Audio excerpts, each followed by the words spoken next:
Fun fact, 7 years ago, I made a video innocuously titled Top 10 Superheroes, exclamation mark. And little did I know, that video would go on to gain over 300,000 views, becoming, to this day, my most viewed video ever by a large margin. And it's really funny because, again, at the time, I thought it was just like a cool video. Yeah, everyone make top 10 videos. Sure. And now I look at it and I laugh, and it's so funny. So I thought, what better thing to do than an homage? An homage to the top 10 best superheroes in Marvel Future Fight for today. Not for 7 years ago, which I don't even know what the top 10 was back then. I don't even want to go and look. But let's kick it off here with, in my opinion, the top 10 best characters. We're going to kick it off with a twofer to give you guys a little bit of value here with Wasp and Colossus. And essentially their value comes from their insane passive supports. Colossus giving you tons of damage reduction and Wasp giving you debuff cleanse. These remain some of the best supports in the game. Sure, they're PvP focused, but you can certainly find ways to use them and make them valuable in PvE, particularly Colossus when you get to very, very high stages that require mutants or combat types and you're using someone who isn't very tanky. Storm. So these two share the top spot here at number 10. Kicking it off down to number 9 now, we have a support character, Ronin. Now, I debated whether I wanted to put more than one support character on the tier list because we already have Wasp and Colossus. And then I thought about all the supports in the game. I thought about, White Fox, and I thought about Wave, and I thought about all these other supports. And I realized, even if they're just heroes, right, we're ignoring all the villains, we're ignoring Morgan Le Fay, etc. I realized they're all like premium in some way, or they're hard to get characters. And then my sights was set on Ronin, and I was like, dude, Ronin's, yeah, there's a uniform you have to buy, but Ronin's super easy to get, super easy to farm, and he's a really strong support in so many ways. He's got a dope leadership, he's got a dope support ability as well. I believe it's on his uniform, and then he also has an artifact that is a powerful support. So yeah, man, he's just such a solid support type character, very, very useful. Sure, he has a skew towards universal type characters so that he doesn't have as much applicability as some other supports, but because he's so cheap and easy to get, he doesn't have a seasonal uniform like Coulson, or he's not hard to farm like Nick Fury, I had to give it up to the boy Ronin at the number 9 spot. Coming in at number 8, we have another dual pick here of Miles Morales Spider-Man and Human Torch. I sort of spoiled that one by saying Human Torch's name first, but yes. And these two are so amazing, and they absolutely deserve a hit here on the top 10 because they are so powerful. They're so OP offensively. Their damage is insane. They're easy to play, and they just crush content. And they do need their newest uniforms for sure, but they don't need insane investment. They don't need insane CTPs, and they don't even need tier 4. At just tier 3 or transcended level 80, they shred content. And then if you do take them to tier 4, they are even more powerful. Now, they may be a bit niche, which is something you could argue, but I still think that doesn't take away from how powerful they are. And in particular for newer players and returning players, they can catch up and gain so much value and damage through these characters and just a small amount of an investment. On the flip side, my number 7 here, Thor, does need full investment. He needs an artifact. He's going to need that tier 4, but when you get him there, especially with the Allfather Reborn, he collapses. In addition to being a very high damage character, very high DPS, he's really fun to play with his new 4th skill where he zips back and forth. It really feels like Thor using Mjolnir, and Thor has really strong value as a striker, especially if you don't have someone who you'll see later on the list like Ghost Rider.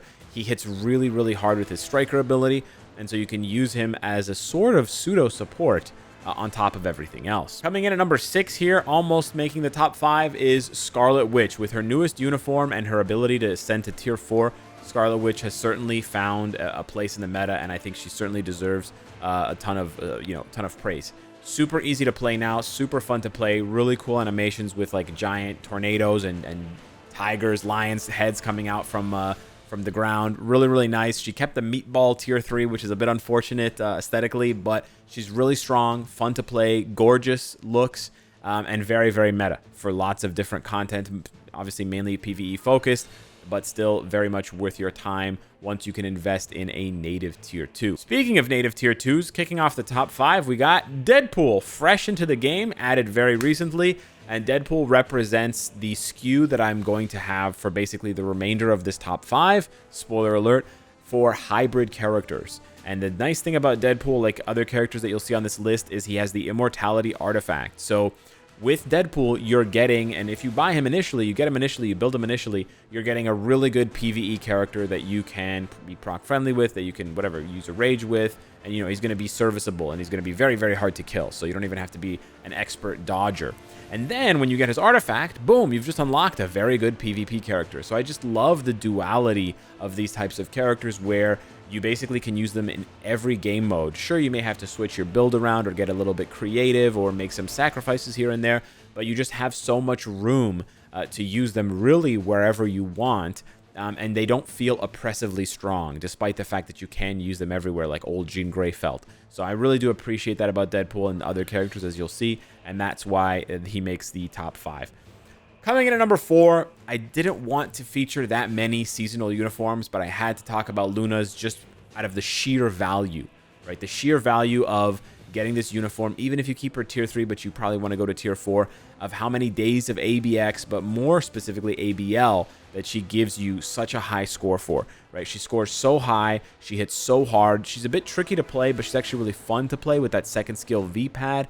And she just represents so much return on investment because you get her to tier 4 and then she farms, you know, 50 of the tier 4 material in that box. When you hit 12 million, she can farm that like 6 times a week, which is crazy, right? So you get tons of value back on some weeks because you can use her so many times. You can repeatedly use her on reset days as well. So you get 100 of a tier 4 material on that day.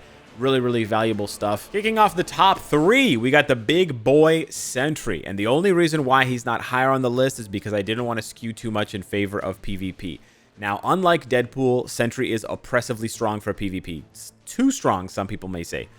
On the other hand, he is a native tier 3 character, and he's the first native tier 3 to get tier 4, so you kind of expect that of him. However, even if you don't have him tier 4, even if you rewind him back to tier 3, in some cases, even if you rewind him down to like 5 stars, he can be really good. That's how strong Sentry is. And this Darkness Reigned uniform really puts that into perspective because he just dominates PvP everywhere.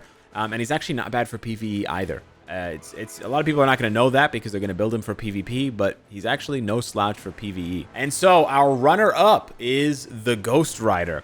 Now, much like our number 1 and our number 5 pick Deadpool, Ghost Rider benefits from the Immortal Artifact, which means that he plays a hybrid role in your roster. He's a really strong PvE character with that insane passive where he deals 120% increased damage to villains, but then that passes on over into PvP where you fight villains like Thanos and Silver Surfer and Jean and Madeline, and he can roast and toast them all into oblivion. But in order to do that for PvP, you're going to want to get his artifact, so he gets up to 7 seconds of immortality. But I just really like the fact that Ghost Rider just has so many builds. You can obviously build him for PvE, either as a damage dealer or even as a striker for ABL, which he's best in case for, with either a Judgment CTP or a Rage.